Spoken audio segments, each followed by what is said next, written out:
Angel Beats is a simple show.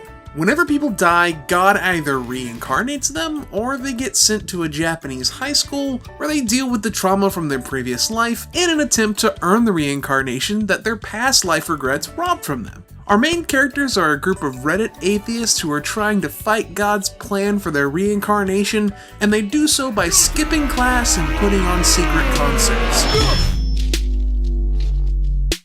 Tinted windows, bulletproof. The slip not fixing rope to noose to the gravestone grinder of cold steel. The passion that blinds me so I feel you. They go to a blood to our veins, blood to our tunnels and rattles our chains. Truly, they are a force to be reckoned with. Eventually, it's up to Yusuru, our lead character, to go around and help his fellow Redditors accept Jesus and resolve their own tragic pasts. Simple, which is to say, it's really fucking stupid. Honestly, if your head doesn't spin attempting to comprehend its jumbled mess of a plot, you're a real one. Because the plot of Angel Beats would put most young adult authors to shame with its inability to maintain a coherent tone. Take the second episode, for example. The first half is scene after scene of some genuinely funny physical comedy. Die 1,000 times?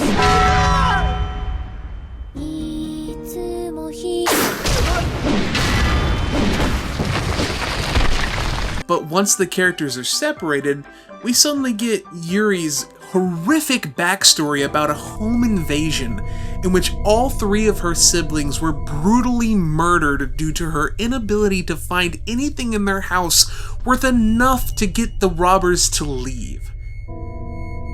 Fucking yikes. Everything leading up to this was a comedy haha fun time, and then it dives headfirst into an edgy elfin lied style backstory. If you've never seen Angel Beats, you may be wondering at this point, if the show's bad, why do so many people love it? Seriously, you ask any anime fan who is aware of what moe meant in 2006 what they think of Angel Beats, and you'll probably be met with tearful recollections of the graduation ceremony from its last episode. The answer to this is as simple as the premise of the show is convoluted. The direction, storyboarding, and music are all meticulously structured to drag tears out of you in any way they can. And most of the characters are genuinely likable on top of that. Are you gay? Hell no! It can be a real experience watching from episode to episode as characters you grow to love make peace and move on. It's a show about accepting the inevitability of death, and at the end of the day, that's enough to make most 15-year-olds cry. Add on to that the fact that the end credits change to reflect the remaining cast members, and you've got the makings of something that produces more tears than the therapy you'll need after watching its final episode. It's just a play, like, it keep going over and over again. The guy with the fucking tank top, and he's jacked, and he's got, like, fucking oil all over him. He's got this, like, super spray tan. But I think what really gets your average viewer hooked is that it's not until episode 3 that you learn that this cast of likable characters isn't long for their newly acquired post-death world. Okay, let's rock and roll this place. The third episode is titled My Song, and it centers around Iwasawa, the captain of the diversion squad. As a musician, it's her job to distract Angel, the assumed apostle of God, as well as the sheep-like student body by performing sick-ass J-rock riffs with her band Girls Dead Monster, so that Yuri and the others can run their operations. These operations are kind of all over the place in their content, but just know that the band is needed to create distractions so that shenanigans can happen while our antagonist is distracted. It's that simple. Regardless, at the end of the day, all Iwasawa wants to do is play her music, and these diversions allow her that outlet. There is nothing more important to Iwasawa than her songs. We learn through conversations between Usuru and Iwasawa that she had a hard upbringing in her past life.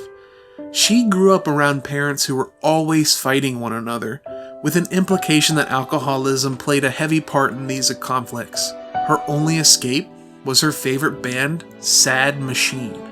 The music of this band spoke to Iwasawa in a way that she thought was impossible to comprehend. The lead vocalist sang about how the people acting like everything was normal were wrong, and the damaged people who can't keep it inside were the real human beings.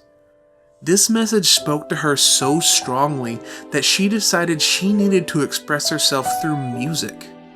She found her guitar one day in the trash and she did just that, never looking back. She took a part-time job to escape her parents, and for a time things were looking better for her. That is, until she suffered brain damage from trying to intervene during one of her parents' fights. This is what killed her, robbing her of her ability to play her music and landing her a place in this limbo-like afterlife. The episode culminates in possibly the most emotional moment in the entire series, at least for me. Iwasawa plays her heart out in an attempt to keep the student body's attention as well as Angel's, leading to the adults storming the stage to shut down the show. As one of them makes a move to throw away Iwasawa's acoustic guitar, the very symbol of her ability to perform and express her true self, Iwasawa rushes the teacher and knocks them to the ground, giving her the chance to do what she has wanted to do from the very beginning. She plays her song.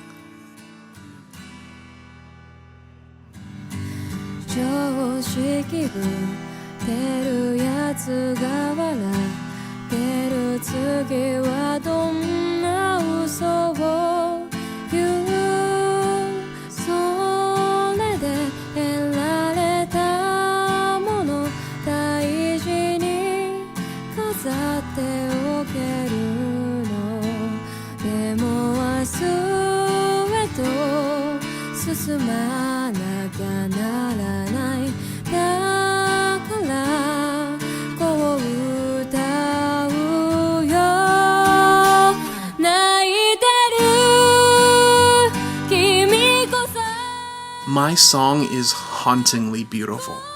A ballad that rejects the fake facade that people put up.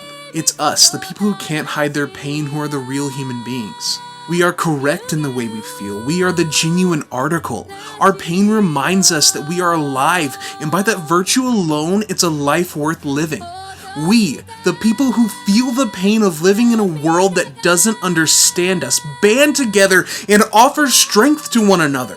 Iwasawa's song speaks to us, offering thanks for having allowed us to meet together in this fucked up world, and it's on that note of thanks that Iwasawa fades away, her guitar clattering against the ground. Her song, her voice, has finally been heard. And this is why people love this show. Despite its issues, there is an emotional heart to it that connects with people, and no amount of criticism of its flaws would get anyone to stop liking it. Personally, I'm at a point in my life where I can't stand the show. Is what I wrote back in 2017 in the first draft of this script, but I can't bring myself to hate this show anymore. It's genuine in its overly dramatic flair and melodrama in a way that's incredibly charming. This show is special, even if only for the fact that just hearing the opening chords to My Song makes me tear up to this day. Sure, its plot is almost insultingly bad, but there was a time I considered this one of my favorites. And honestly, as I approach my 29th birthday, I once again look back on this show with that same level of fondness. Anything that can still make me cry is alright in my book. Over the past few years, I've seen a lot of hate for any show that's seen as emotionally manipulative. And frankly, I'm at the point that I think this criticism is dumb as hell. The original thesis of this video was going to be about how these emotionally manipulated pieces of media are cheap, but are they? If you feel genuine emotion, what's wrong with that? You cried, bitch. It's time to own up to that because crying is cool as hell. That emotion wasn't forced on you. It's something you felt. Something clicked with you, and in that moment you felt something real. Isn't that what art is all about? Isn't that the message that Iwasawa left us with? We have to express ourselves, because to allow these emotions to be seen by others is to be really truly human.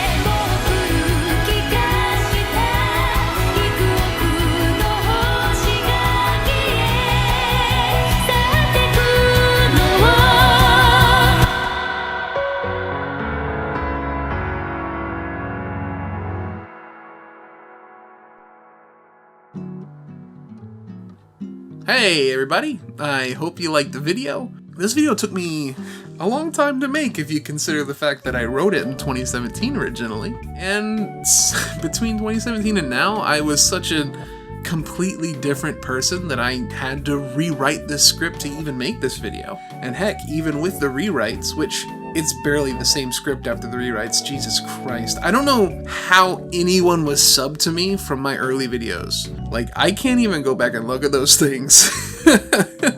If you like this video, if you want to see more of it, please, you can donate to me on Patreon. That's patreon.com/WeHateAnime. My link to my Twitter is going to be in the description, as is the link to podcast Twitter.